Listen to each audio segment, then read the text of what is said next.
Can you do 4K gaming on a Raspberry Pi with an external GPU? Yes, look at all those pixels. With the Pi's built-in GPU, I can only get like 20 FPS at 1080p. If I plug in this AMD graphics card, I can bump graphics to Ultra and get 60 FPS at 4K. How did I do it? Well, first I plugged in this PCI Express hat that lets me plug in this Oculink GPU dock. Then I plugged in the GPU. Then I had to recompile the Linux kernel with the AMD drivers. But to get it to actually work, I also had to apply this patch that fixes a bunch of memory alignment issues in those drivers.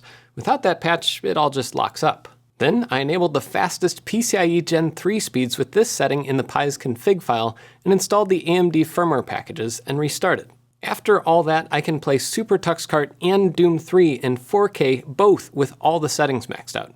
Super Tux Kart is pushing the GPU to the limit, but Doom 3 isn't quite able to push it since it locks the frame rate around 60 FPS. I have everything I did written down in this blog post, and ultimately I want to make this work with all graphics cards, not just this old AMD one.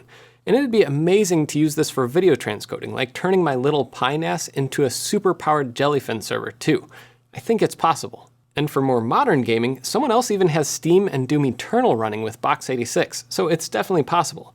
I was able to run a bunch of games on my Ampere workstation, so it's just a matter of fixing up bugs for the Pi's little processor. But the better question is, should you do this on a Pi?